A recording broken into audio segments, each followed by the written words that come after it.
Hello everyone, my name is Barbara and the postcard who lives in Ireland and likes it, and today I have a finished object video which are socks, and the socks I knitted are these.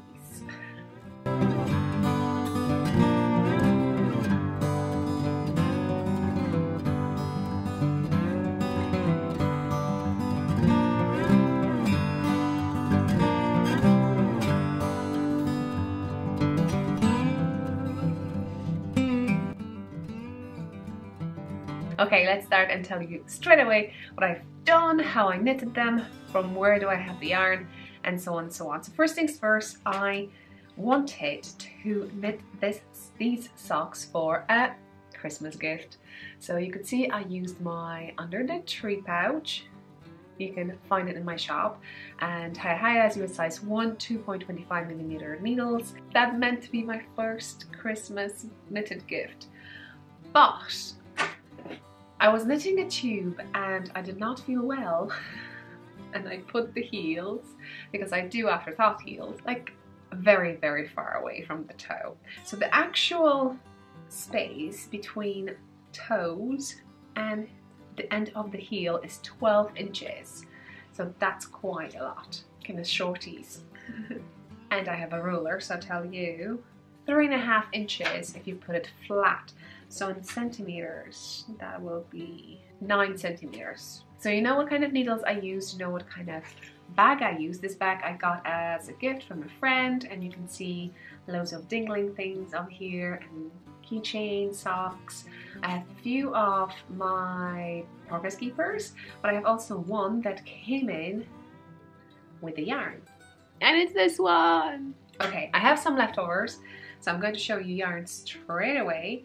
And this is it. This is the Woolpedia.net website. Check it out. It is a company based in Ireland, and they sell yarn, and they sent the yarn my way to test it, to actually just open up for you probably, and just, you know, but I couldn't resist. And the first yarn that I picked to knit was this.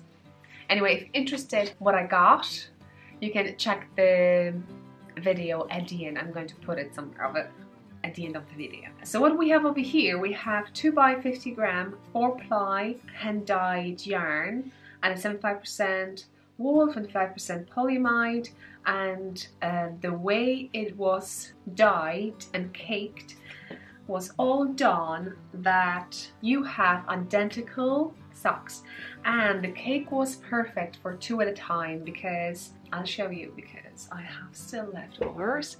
So here is the cake, and here where I pull the yarn, and as you can see I have 2 strands over here, so I can knit them 2 at a time. The only thing that I have to tell you, well, 2 things that I have to tell you, is that after a while when you're taking the yarn from the middle, it kind of twisted. So I was grabbing this my socks, and I was just untwisting things with this. That was perfect. What else? Oh, I have noticed during the knitting that I had a little bit purple fingers. A little bit, just a smudge, I would say. And I wasn't sure. I was like, eek. You know what? I'll definitely have to block them and wash them. So I think I have a video. Maybe I'm going to post it now here so you could see it, how I wash it. Now, here's my socks. As you can see, they're bleeding. So we shall see. I'm going to take the water and then put in the new water and see will I get the same effect.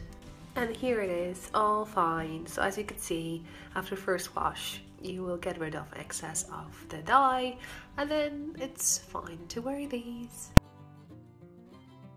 So that's basically what can happen with hand dyed yarn, especially with such you see the colors, they're very rich colors. Unfortunately, I had 2 things to do to kind of fix these socks. Either to cut the toe and just knit a sock the way it meant to be, the lengthwise, or I can swap with some. And I'm thinking it's a fun way to swap. So if in your family there's someone who, if you knit socks for them, you need 3.5 inch when you put it flat and 12 inch foot, and you would want to swap for like 70 grams or even 60 grams of yarn, I'm going to weight how much you have here. Now this is exactly 80 grams. 80 grams of knitted sock, hand knitted socks, and maybe 2 bags of tea to the envelope and send it to you if you're interested to swap with me with the yarn. What I'm going to do, I'm going to create a thread on Knitting I Love group on RAVELRY. So if you're interested to do a swap, please leave a comment down below. We shall see how many people will be interested, and what I'll do, I'll just maybe do a random picker thing used, and I'll let you know of that. So I'm interested how that goes, and hopefully that will reach a recipient and I basically will knit another pair. Yeah, I think that's all. I hope you enjoyed this one. See you next one. Don't forget to subscribe, like, and yeah, the most important thing, what I want to do, I want to see what's on your needles. So use hashtag knitting I love, show me what you're knitting, and tag me. Bye.